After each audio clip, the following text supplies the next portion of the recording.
Hi guys, good morning. Welcome to a brand new episode of 10 Minute Kick-Ass Coaching. I'm glad to have you here.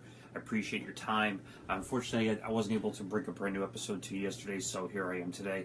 I've got a dual episode today and tonight, and we're going to talk about a very simple I should say is a pretty good example of it, what the difference is between complex and simple, and when you need to be simple and complex with your business and with your business decisions. So we're going to go into a couple different examples here. Whoops, just grab the pen there.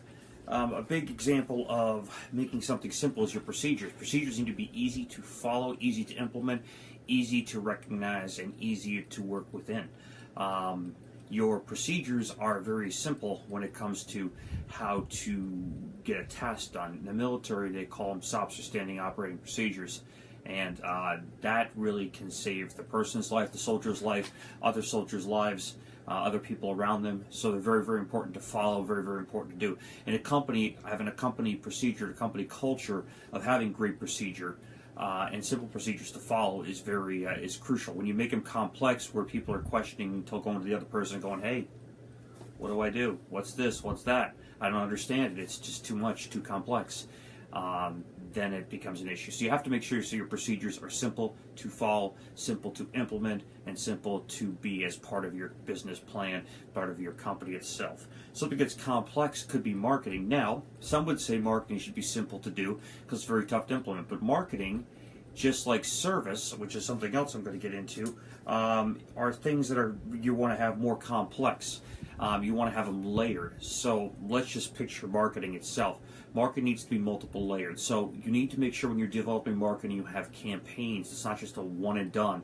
It's not simple. This is what it is. That's all we got to do. Finish it up. Go home. Let's move on to the next thing. Although you want it simple when it comes to being able to get something done quickly and get something onto it, when you're planning and you're designating and you're putting your plan of action together for your marketing systems, you want to make sure there's some depth to it, there's some teeth to it, there's layers to it. I always like the word layers because it's really ideally what it is. It's multiple different sections of a business or procedure. So I could probably show you a lot of our marketing pieces. I mean, granted, they're open information to all the people we market to, but at the end of the day, it would be tough to understand it because they are sequential. They are many. They are not one. There's no one part to anything we put out when it comes to our marketing and what we do. So it's vitally important that marketing has layers to it, has multiple different sections to it.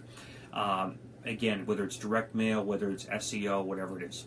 For the coaching site, for my robmlyon.com, I take the roast, not the steak approach to marketing.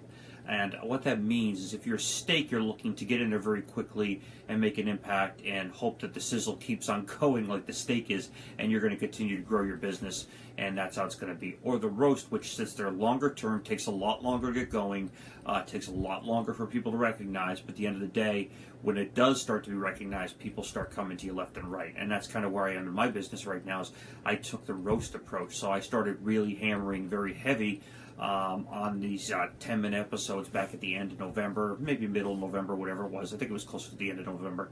And when I did do that, I saw an immediate spike because people were going and watching it and saying, wow, what's this? I don't understand it. Well, now we're at episode number 87, I believe, today. So the thrill is a little bit off to be the immediate thing. But what I do have is a lot of traction, a lot of different footprints out there. So, for instance, I have 87 different independent episodes on 87 different subjects. Not 87 subjects that are multi-layered and this and that. They're literally new subjects every single day.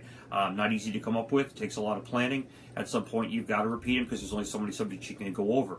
But in my program, in my website, in my business model, it's built up the roast, which takes time, is cooked slow, and at the end of the day produces a superior product versus a steak.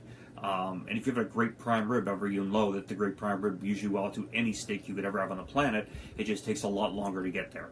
And that's kind of the way I think your marketing needs to be. Almost to a certain degree, I think some business things are that way, but there are some business things that need to be immediate and need to get hit hard, which means they're going to be a little bit easier to implement versus complex. So operations are going to be simple. Operations have to be something everybody can follow, like we talked about just a few minutes ago, standing operating procedures. Making sure the operations of your business is easy to follow. When the crews come in or a technician comes in the morning and they say the day starts at 8 a.m., just use as an example, At 8 a.m., they are already checking in their truck.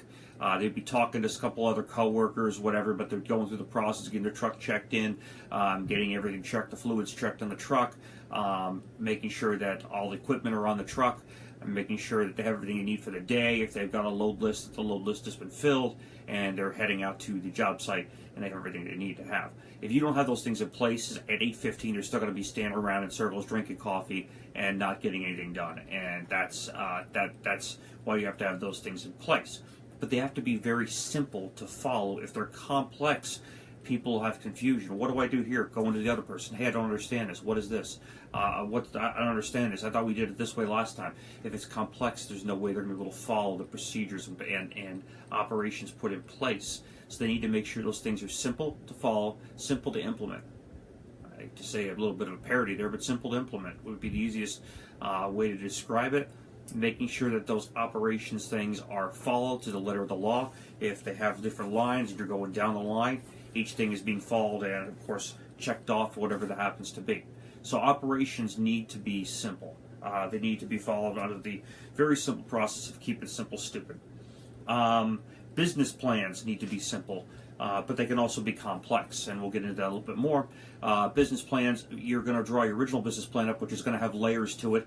It's going to be something that you might be able to get out very, very quickly and be able to follow very quickly, but you need to make sure you're covering a lot of subjects. So you don't want to go down the road and say, oh, damn, I forgot all about this. Here in my business, this was a priority, and I totally forgot about it because I was just very quick and very anxious to get this plan together and get it out. And that's where you don't want to be. That's where you want to be a little bit more complex. Take the time to think about your business, your system, your operation, your company, your organization, and what needs to be part of that particular thing. And you got to know that keeping business plans in place are both simple and complex, and systems in place are both simple and complex. Something else that could be complex is proprietary information. So for Wet Out Now, for Clean Force One, for robmlyon, there's a lot of proprietary information. One of the things I can't do is with my coaching clients I work with, we have a lot of, not really just paperwork, but let's just call it paperwork, a lot of documentation that's proprietary to them. It's filled out for them. A lot of it's layered and specific for the clients. So when I have a new coaching client or consulting client working with me, I go to it and I say, okay, what are we doing here, here, and here? And it basically is a roadmap. Well, the roadmap is specific to the person. There is no one-size-fits-all in coaching, so I can't have a simple, this is what it is. Now, I can have a simply written document on everything we need to get covered, but at the end of the day, I got to make sure there's a lot of layers to it, so we cover all the bases. So there's not something a year or 2 years down the road, maybe we're not working together anymore, and you're going back and saying, "Wow, that never got covered. I don't quite understand what happened there. There should have been something we covered together." And truth be told, they're right. So you want to make sure that you cover all those bases and make sure those things are in place to have that done. Again, any type of proprietary information should have some layers, some depth to it. If you ever happen to have to go to court to prove that your information is proprietary, your systems are proprietary, you're going to have to be able to prove that. In court, it's very tough to prove it if you have just, well, I wrote it down on this piece of paper and I mailed it to myself and that was fine. Well, that was the old copywriting trick for musicians in the day. Doesn't really fly.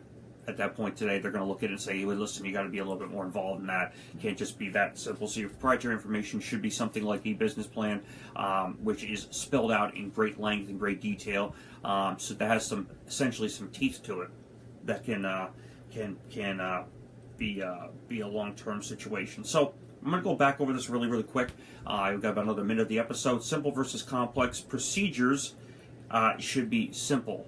Marketing should be more complex because it needs to be something that makes it very difficult for your customer to copy. Also, the level of service you're able to put out there is something that should be more complex because the more you do, the harder it is for your competition to follow you. So, making sure it's not just a simple procedure. Yes, it's got to be simple for the technicians to understand and work within, but it also has to be something that they are able to get going and has some teeth to it, has some layers to it, so it's very tough for your competition. So when it comes to marketing and service experience, it should have some depth and some layers to it.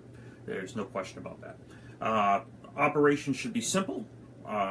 your day-to-day stuff that your technicians, your employees, your crew, your technicians, like I said, are implementing. You can make sure that's pretty simple to go and get out there and to get handled very, very quickly. Systems are more complex because there's more layers to it, and service again is. But business plans are something that should be pretty simple, but also should have some teeth to them and be able to hold on to.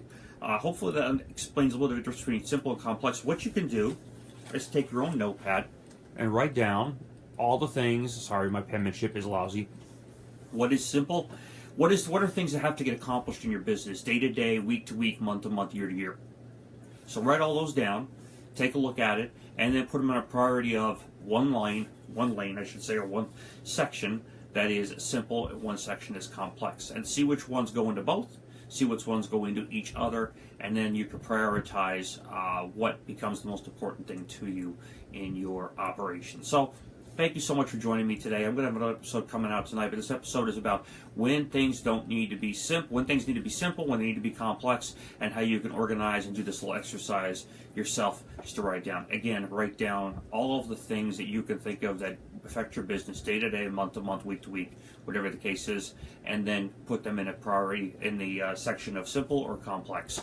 And if they're in both, that's fine. It doesn't make a difference. All right? Thanks so much. Appreciate you being here for a brand new episode of 10-Minute Kick-Ass Coaching, episode number 87. 87. So we're getting close to 100, and we'll do something very, very special for number 100. So thank you so much for being here today. I appreciate it, and have a great rest of the day. We'll see you later on tonight. Bye.